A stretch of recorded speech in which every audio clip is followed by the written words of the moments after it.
right, in the booth with me right now we have Eddie Balderas, the first finalist. Eddie, walk us through your match. How are you feeling in that? I was losing weight. I was nervous as shit. Now, we did notice there was early in the match you were kind of playing a little tight. You were kind of feeling Oscar out a little bit. Well, Oscar's improved about maybe 3 balls. And last time I played Oscar, I think he was like a 4. And yeah, he was like a 4.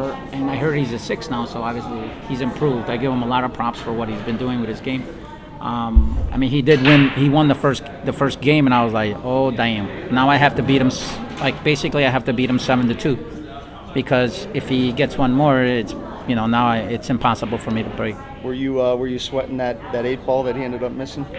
Oh, I was sweating that. Yeah, if he makes that, it changes the whole thing. Absolutely, that's what we were talking about. I was talking to Oscar a little bit after the match. I was saying that you kind of see it on his face after you missed that 8 ball.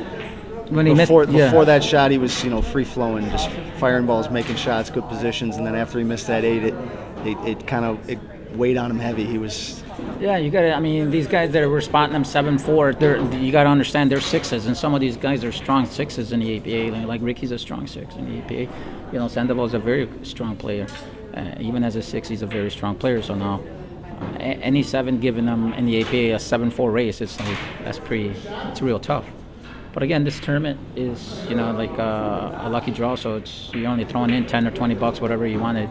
So you're only losing that, but it's still, you want to win, and you got to play the best that you can in every tournament. And guys like him that surprise you. I mean, he's really, really surprised me in how good he's playing. And Ricky too. Look how good Ricky's playing. There you go. Ricky takes game 1. Yeah.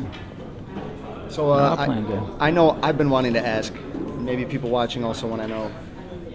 Slug racking yourself.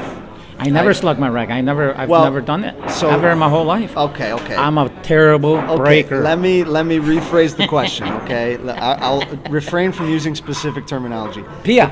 The breaks where you are either electing or somehow miraculously the balls aren't spreading. Is there a thought process behind doing that? There is, man. I gotta practice. I gotta put in some hours to rack better, and so that way I can break better. Because for some reason they keep on just sticking. Okay. Maybe the balls are dirty. I don't know. Maybe the balls are just dirty. Okay. Well, let me give you my thoughts on it. Okay. Let me give you my thoughts, because obviously I saw your earlier match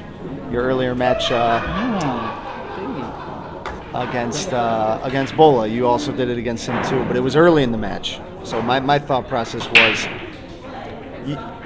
you're better than your opponent. Obviously, that's not the question at hand here, but the idea would be to jam up the game, make it more difficult, and you rely on your ability to clean up a rack more than their ability to do the same thing. Mm-hmm. Is there any merit to that thought?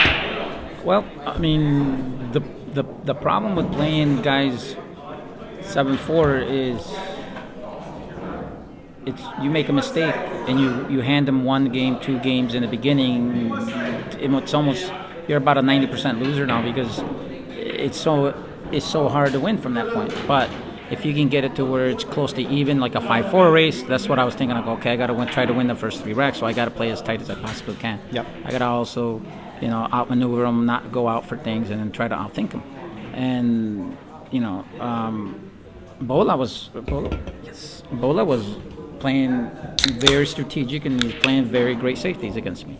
So I know that he's, an underrated player in the APA, but, he's a very strong player. And that's why it's not necessarily that things are done on purpose, but you just, like, maybe you got to play just strategically sometimes. Yeah. If I just break, let's say I break, every time I try to break and just wail on things, right, and I leave them wide open, I scratch, and the guy runs up. It did happen a couple times in Bola's match. Yep. when you elected to blow up the rack. It was dry a couple times. Yeah, it's dry. That's what can happen. Yeah. Nothing's guaranteed on the break. Yep.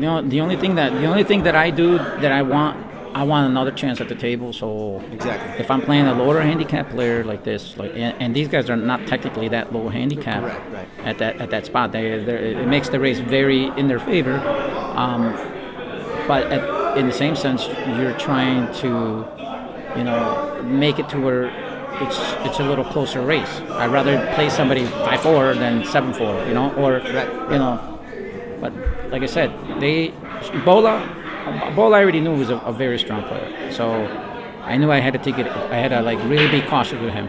But the guy that really surprised me was Sandoval. I mean, he really. I was very, very, very impressed with his game.